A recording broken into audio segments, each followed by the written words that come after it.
The air hung heavy and thick on that fateful August 13, 1984, in Blackfoot, Idaho, but nothing could compare to the chilling dread that would soon envelop two innocent 12-year-old boys.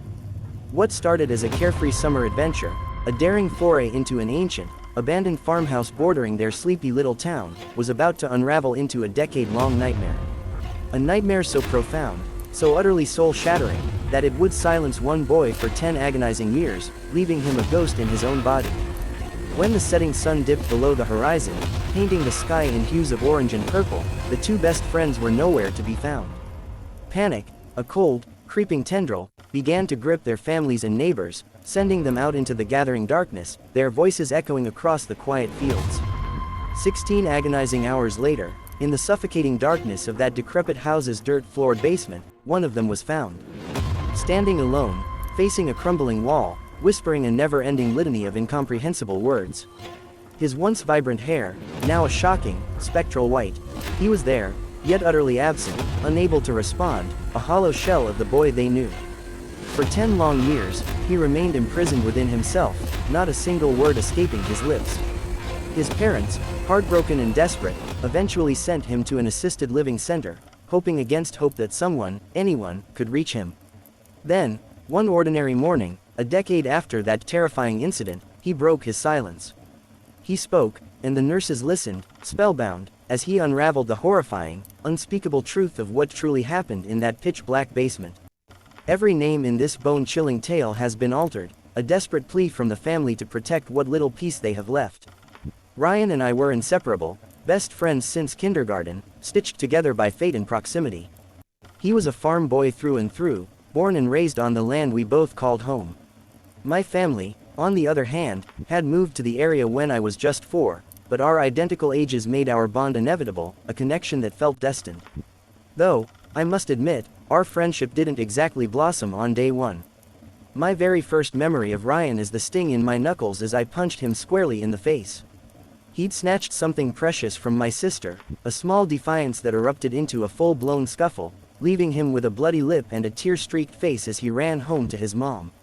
But somehow, through that childish skirmish, we forged a bond, a friendship so deep it felt like brotherhood, a bond that held strong until the day of the incident. That morning, like countless summer days before it, began with the usual hum of easygoing routine. Our houses, practically spitting distance apart, meant breakfast was a quick affair before we'd converge in my backyard, a shared council of two, to plot our day's adventures. Never once did it cross our young, innocent minds, however, that something far more sinister, far more ancient and malevolent, lay waiting. It lurked in the darkest corners, in the suffocating blackness of the basement of one of those long-forgotten, abandoned houses that dotted the landscape. I remember meeting Ryan bright and early that day, probably around 8 o'clock. "What do you want to do?" I asked, eager for the day's escapades. His eyes lit up. "Let's go down to one of the streams and catch some frogs." My agreement was immediate, enthusiastic, and total. And so, with the unburdened joy of youth, we set off. Our path to the stream, however, always took us past that house. The abandoned one. It had always given us the creeps, its decaying facade whispering tales of forgotten horrors. We avoided it like the plague, veering wide, our young minds filling in the gaps of its silent, ominous history. As we ambled down the dusty dirt path, our conversation a jumble of random, carefree chatter, we approached the house. And then, it happened. A sound, a whisper carried on the wind, fragile and desperate. "Help me, help me. I'm trapped down here in the basement. Please, help me." Ryan and I froze, a sudden, shocking tableau. Our mouths hung open, our eyes wide with disbelief, locked in a silent stare. Neither of us could comprehend what our ears had just registered. We stood there, rooted to the spot, for what felt like an eternity, before the voice came again, softer this time, but no less urgent. "Help me, please, help me." I was the first to find my voice, a shaky whisper. What if it really is a little girl trapped down there? What else could it be? Ryan, ever the more cautious, shook his head. "I don't know, man, I don't like it. We know everyone around here, and she doesn't sound like anyone we know. What would a little girl her age be doing in the basement of that house anyway?" His words were laced with an apprehension that mirrored my own, but a stronger force compelled me. "True," I conceded, "but we can't just do nothing. Let's take a quick look, and if it's really bad, We can always leave to go get help. Ryan hesitated, his gaze fixed on the house, a dark, gaping maw in the distance. Fine, man, but I don't like it, and I don't think we should be doing this. But the desperate pleas had already seeped into our young hearts. We gathered the meager scraps of courage we possessed, our bodies stiff with trepidation, and began to creep towards the house. Every step was a tiptoe, a silent negotiation with the rising fear. As we edged closer, within touching distance of the peeling paint and broken windows, the voice echoed again, closer now, a chilling invitation. Are you coming? Please come help me. The sheer terror that shot up my spine was like nothing I had ever experienced. It was an electric current of pure dread, making the hairs on my arms stand on end like sharp, cold needles. The front door was barely there, a gaping hole leading into the unknown. We ascended the steps, poked our heads inside, and peered into the gloom. The smell hit me first, a thick, putrid stench that clung to the air, an odor that would forever be seared into my memory, a constant reminder of that day. It was a smell that has never truly left my nose.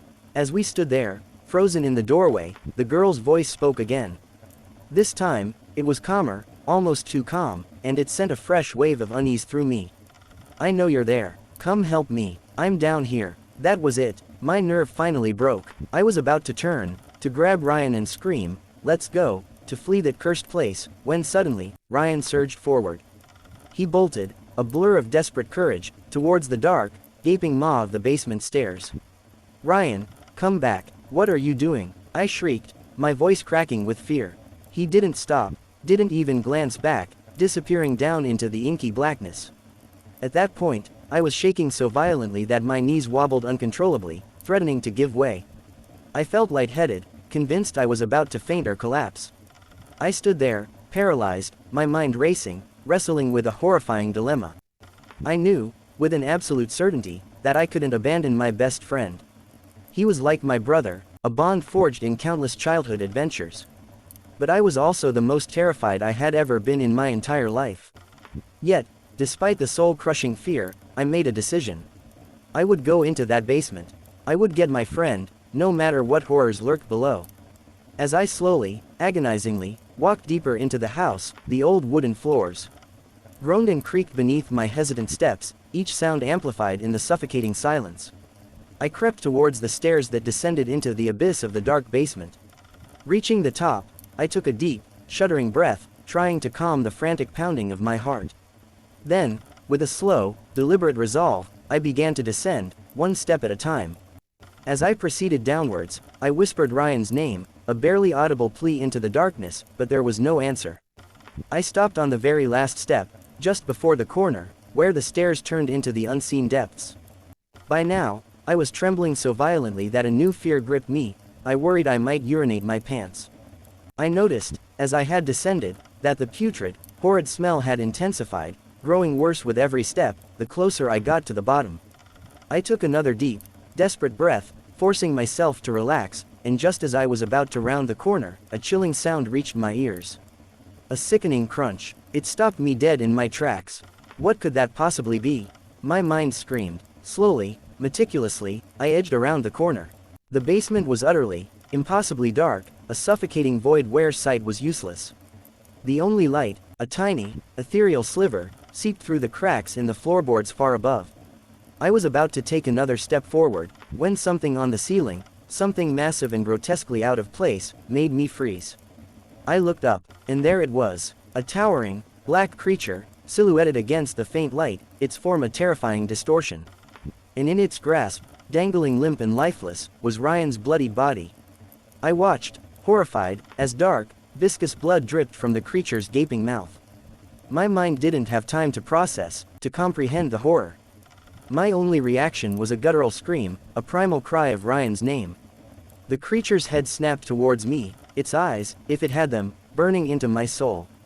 It let out a guttural hiss, a sound that pierced the very core of my being. Then, with a terrifying suddenness, it turned. With an impossible swiftness, it scuttled across the ceiling, its monstrous form blurring into the shadows, reaching the furthest corner of the basement. And then, it vanished. It simply scurried into a gaping hole, a dark maw in the wall, leaving me alone in the oppressive silence, surrounded by the stench of death and the ghost of a scream. The next thing I remember is waking up, staring blankly at a wall, someone shaking me, their voice a distant echo calling my name. I tried to speak, to explain, to scream, but no sound escaped. Nothing. Until today. For 10 years, it was like I was looking at the world through a thick, distorting mask, a prisoner within my own skin. My mind screamed, shouted, raged, but my body remained silent, unresponsive. Then, this morning, I woke up, and everything was suddenly, miraculously, normal. My voice was back, my eyes clear, the mask finally gone. I remember, vaguely, over those long, silent years, hearing hushed conversations around me. People talking about how they searched for Ryan for months, their hopes dwindling with each passing day, never finding a trace. No one, not a single soul, ever mentioned the hole in that basement. And honestly, I'm not even sure if the house still stands, a monument to a forgotten horror. But I know one thing for certain: when I get out of this place, I'm going back. I'm going back to that house, to that basement, to that hole. I will search for my friend, and I won't stop until I find him.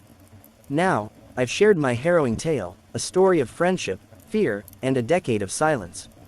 Tell me, if you were me, and you were standing at the top of those basement stairs, hearing that little girl's desperate cries, would you have gone down? What would you have done? Share your thoughts in the comments below, and if this story sent a shiver down your spine, if it made you question the shadows in your own world, then don't forget to hit that subscribe button. Because out there, in the forgotten corners of our world, there are countless more stories waiting to be told, waiting to haunt your dreams. And trust me,